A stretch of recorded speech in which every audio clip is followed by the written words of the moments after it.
నమస్కారం, welcome to Suman TV. నేను మీ anchor సిరి. So రైల్వేలో లోకో పైలట్గా జాబ్ తెచ్చుకోవాలి అనుకున్న వాళ్ళందరి కల శ్రీధర్ సీసీ నెరవేరుస్తుంది అని చెప్పడంలో ఎలాంటి డౌట్ అయితే లేదు. సో ఈరోజు మనతో పాటు ఉన్నారు శ్రీధర్ సీసీ నుంచి లోకో పైలట్కి సెలెక్ట్ అయ్యి అండ్ అలాగే జాబ్లో పోస్టింగ్ కోసం వెయిట్ చేస్తూ ఉన్నారు. సో ఇంతకీ వాళ్ళ జర్నీ ఏ విధంగా మొదలైంది, ఎందుకు ఇటువైపు వచ్చారు అండ్ ప్రిపరేషన్ మోడల్ ఏ విధంగా ప్లాన్ చేసుకున్నారు, ఇవన్నీ కూడా ఈ వీడియోలో మనం తెలుసుకుందాం. మిస్ అవ్వకుండా ఈ వీడియో చూస్తూ ఉండండి. హలో అండి. హలో అండి. సో ఫస్ట్ ఆఫ్ ఆల్ మీకు ముందుగా congratulations. Thank you. So loco పైలట్కి రైల్వేలో నేను ఈ జాబే చూస్ చేసుకోవాలి అని ఎందుకు అనిపించింది? గవర్నమెంట్ సెక్టర్ వైపు ఒక జాబ్ తెచ్చుకోవాలి అన్న ఆలోచన ఎందుకు మొదలైంది? ఫస్ట్ ఆఫ్ ఆల్ నా పేరు హిమ Chaitanya.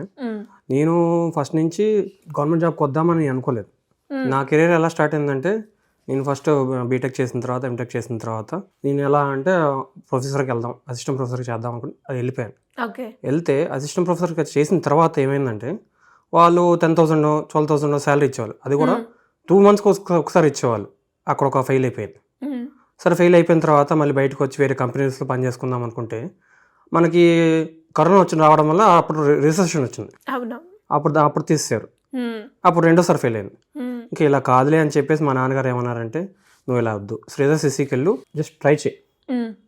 Parental push, support, friends support అన్నీ ఉండగా ఇంకా శ్రీధర్ సీసీలో జాయిన్ అయిపోయాను. అరౌండ్ 2023 జూలైలో జాయిన్ అయ్యాను. జాయిన్ అయిన తర్వాత మనకి ఫస్ట్ శ్రీధర్ వాళ్ళు ఏం చేస్తారంటే, రైల్వేది వాళ్ళు స్టార్ట్ చేశారు. ఇదివరకు అసలు లేదు, ఓన్లీ బ్యాంకింగ్ మీదే చేసేవాళ్ళు.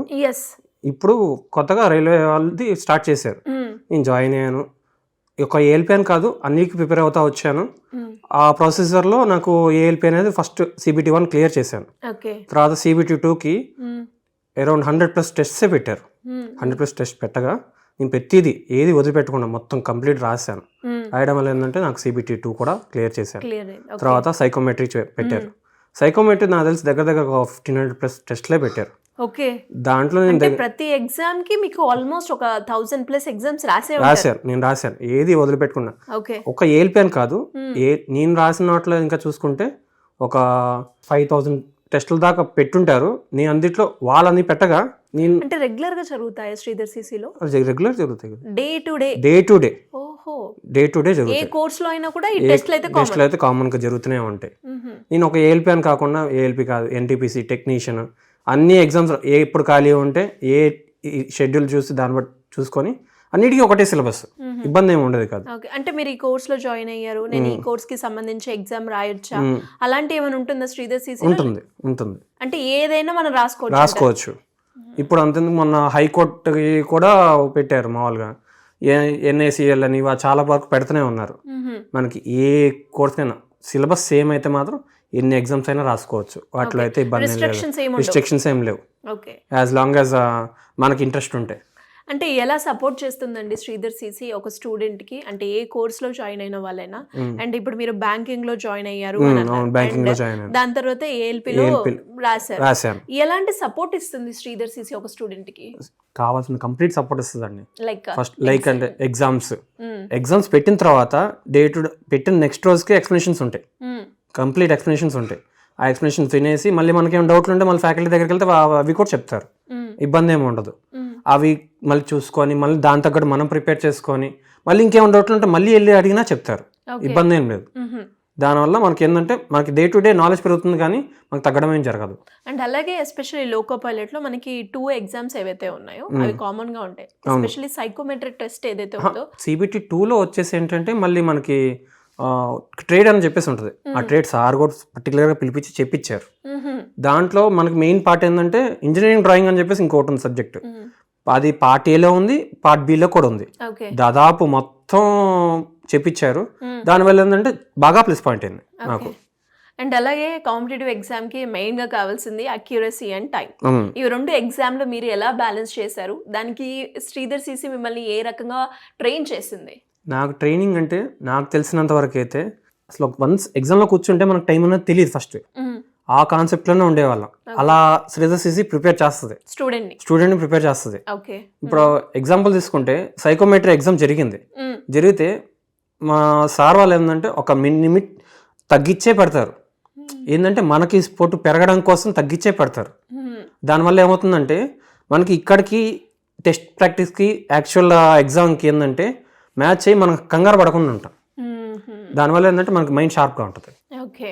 అండ్ అలాగే ఇక్కడ టీచింగ్ ఫ్యాకల్టీ ఏదైతే ఉందో వాళ్ళు ఎలా ఉంటారు, ఎలా చెప్తారు, మీకు ఏ విధంగా ఉంటుంది వాళ్ళ స్టైల్ ఆఫ్ టీచింగ్? చాలా ఫ్రెండ్లీగా ఉంటుందండి. అడగగానే ఏదైనా సరే జాయస్గా నీట్గా ఏమని అడిగినా చెప్తారు, ఇబ్బంది లేదు. మధ్య మధ్యలో కొంచెం జోకులు వేసినా నీట్గా అంటే ఫ్రెండ్లీగా మనల్ని క్యాచ్ చేయడానికి అటెన్షన్ క్యాచ్ అస్తమానం మనకు అదే పరంగా చెప్తా ఉంటే మనకి మనమైనా వినాలంటే కొంచెం కష్టం, ఇంట్రెస్ట్ రాదు. సో కాకపోతే అంటే చాలా ఫ్రెండ్లీగా ఉంటారు, నీట్గా చెప్పుకుంటా వస్తారు. అండ్ మీ ప్రిపరేషన్ ఏ విధంగా జరిగింది? మార్నింగ్ లేచిన తర్వాత 7 నుంచి ఈవినింగ్ 7 దాకా మనకి 2 ఎగ్జామ్స్ ఉంటాయి, 2 ఎక్స్ప్లెనేషన్స్ ఉంటాయి, నార్మల్ డైలీ క్లాసెస్ ఉంటాయి. క్లాసెస్ అయిపోయిన తర్వాత ఇంకా అదే పనిగా మనం కూర్చొని చదివితే ఇంకా అదే అయిపోతూనే ఉంటుంది. డైలీ ఎన్ని అవర్స్ వరకు మీరు చదివారండి? నేనైతే మాత్రం ఫస్ట్ ఎగ్జామ్ రాసిన ఎగ్జామ్స్ ఎక్స్ప్లెనేషన్స్ అనేది తీసేయంగా నాకు మిగిలేదు 4 to 5 hours. అందుట్లో ఖచ్చితంగా 3 hours కంపల్సరీ దాని మీదే కూర్చొని చదువుతాను.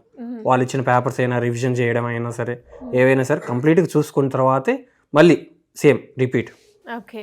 అండ్ ఇంకా ఎవరికైనా కూడా ఫ్రెషర్గా శ్రీధర్ సీసీలో జాయిన్ అవ్వాలి అనుకునే వాళ్ళకి మీరు రిఫర్ చేస్తారా? ఆల్రెడీ చేశాను, మా చెల్లెలు కూడా ఇక్కడ జాయిన్ అయ్యారు. Okay, fine. అండ్ దాంతోపాటు ఇంకా ఎవరైనా కూడా అంటే చాలా మందికి ఉండే డౌట్ ఏంటి అంటే ప్రిపరేషన్ నేను స్టార్ట్ చేసినప్పుడు మధ్యలో బ్రేక్ అవుతూ ఉంటుంది. అవును, మీకు అలా ఎప్పుడైనా జరిగిందా? చాలాసార్లు జరిగింది, ఇబ్బంది లేదు. అలా వచ్చిన ప్రతిసారి పర్లేదు యూ కెన్ మూవ్ ఆన్ అని చెప్పి మన వాళ్ళు మోటివేషన్ ఇస్తూనే ఉంటారు.